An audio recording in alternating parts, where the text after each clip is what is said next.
দর্শক, এনসিপির নির্বাচনী গণসংযোগে এই মুহূর্তে বক্তব্য রাখছেন দলের আহ্বায়ক নাহিদ ইসলাম। আমরা সরাসরি চলে যাচ্ছি সেখানে।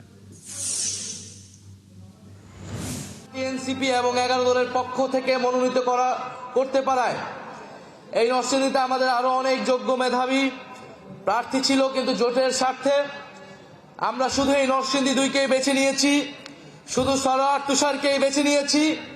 কারণ আমরা মনে করি সরোয়ার তুষারের মতো চিন্তাশীল তরুণদের, সরোয়ার তুষারের মতো প্রখর চিন্তাশীল রাজনীতিবিদের আগামীর সংসদে যাওয়া উচিত।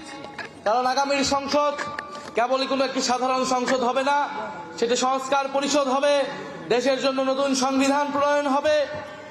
এবং আপনারা জানেন জাতীয় নাগরিক পার্টি এনসিপির পক্ষ থেকে সংস্কার কমিটির প্রধান ছিলেন এই সরোয়ার তুষার, যিনি ঐক্যমত কমিশনে এবং 5ই আগস্টের পর থেকেই জাতীয় নাগরিক কমিটি থেকেই বাংলাদেশের সংস্কারের যে রাজনীতি, সেই রাজনীতিতে নেতৃত্ব দিয়েছেন।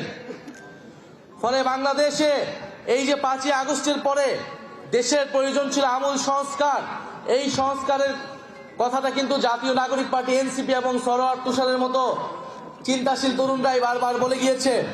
কারণ আমরা 3রা আগস্ট শহীদ মিনারে খুব স্পষ্টভাবে ঘোষণা করেছিলাম, আমাদের এই অভ্যুত্থান, আমাদের এই বিপ্লব কেবল শেখ হাসিনার বিরুদ্ধে নয়, কেবল আওয়ামী লীগের বিরুদ্ধে নয়, বরং শেখ হাসিনা যেই ব্যবস্থা তৈরি করেছে, যেই সিস্টেম তৈরি করেছে তার বিরুদ্ধে।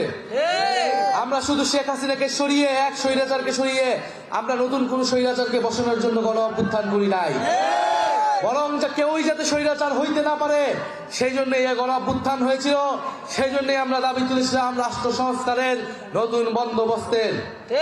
কিন্তু একটি দল প্রথম থেকেই সেই সংস্কারের বিরোধিতা করে গিয়েছে। তারা ফ্যাসিবাদী আমলে 31 দফা দিয়ে রাষ্ট্র সংস্কারের প্রতিশ্রুতি দিয়েছিল জনগণের কাছে, কিন্তু 5ই আগস্টের পরে দেখলাম তাদের সেই প্রতিশ্রুতি নাই, বরং তারা